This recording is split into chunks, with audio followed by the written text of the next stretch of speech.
ঘন কুয়াশার কারণে পাটুরিয়া দৌলতদিয়া নৌপথে ফেরি চলাচল বন্ধ রয়েছে। দুর্ঘটনা এড়াতে গতরাত ১টার দিকে ফেরি চলাচল বন্ধ করে দেয় ঘাট কর্তৃপক্ষ। রাজবাড়ীর দৌলতদিয়া ফেরিঘাটে আছেন সহকর্মী মাহফুজুর রহমান।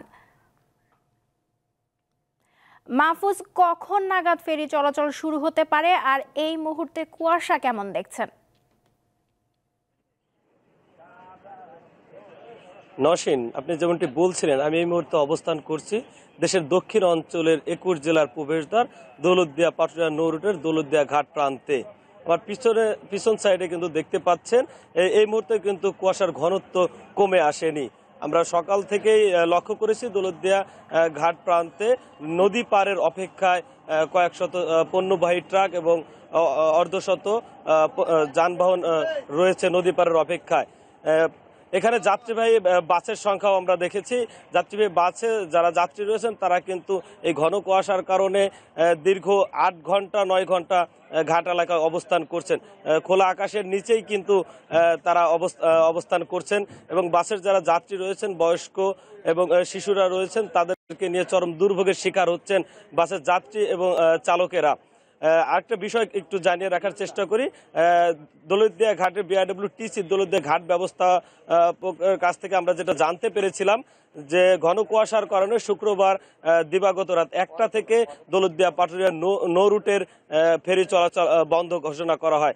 দুর্ঘটনা এড়াতেই কিন্তু কর্তৃপক্ষ এই ঘোষণা করেন। আরেকটা বিষয় একটু জানিয়ে রাখার চেষ্টা করি, এই ফেরি বন্ধ থাকার পরেও কিন্তু দৌলতদিয়া পাটুরিয়া নৌ রুটে কিছু সংখ্যক যে ট্রলার রয়েছেন, যাত্রীরা ট্রলার করে পারাপার হচ্ছেন জীবনের ঝুঁকি নিয়ে। এখন আমাদের সাথে রয়েছেন দৌলতদিয়া পাটুরিয়া নৌ রুটের দৌলতদিয়া ঘাট প্রান্তের বিআরডব্লিউটিসির সহকারী মহাব্যবস্থাপক সালাউদ্দিন। আমরা তার কাছ থেকে একটু বিস্তারিত জানার চেষ্টা করব।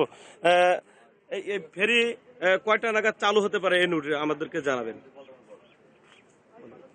দৌলতদিয়া পাটুরিয়া নৌ রুটে ঘন কুয়াশার জন্য রাত ১টা থেকে ফেরি চলাচল বন্ধ আছে।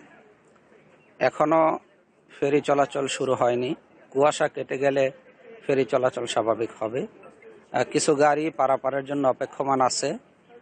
কুয়াশা পুরোপুরি কেটে গেলে ফেরি চলাচল উপযোগী হলে আমরা অগ্রাধিকার ভিত্তিতে বাস যাত্রীবাহী গাড়িগুলি পারাপার করব। আর আপনারা জানেন এই মুহূর্তে আমাদের যে সক্ষমতা তার চেয়ে পারাপারের জন্য আগত গাড়ির সংখ্যা বেশি। আমাদের বহরে থাকা ফেরিগুলি এবং দৌলতদিয়াতে ৩টি ঘাটের মাধ্যমে পারাপারের জন্য আগত যাত্রীদেরকে, সম্মানিত যাত্রীদেরকে আমরা খুব ভালো মানের সেবা দিতে পারছি। ধন্যবাদ আপনাকে। দর্শক, এতক্ষণ আমরা কথা বলছিলাম দৌলতদিয়া ঘাটের বিআরডব্লিউটিসির যিনি সহকারী মহাব্যবস্থাপক রয়েছেন সালাউদ্দিনের সাথে। দৌলতদিয়া ৪ নম্বর ফেরি ঘাট থেকে এই ছিল আমাকে সর্বশেষ। দৌলতদিয়া পাটুরিয়া থেকে জানাচ্ছিলেন সহকর্মী মাহফুজুর রহমান।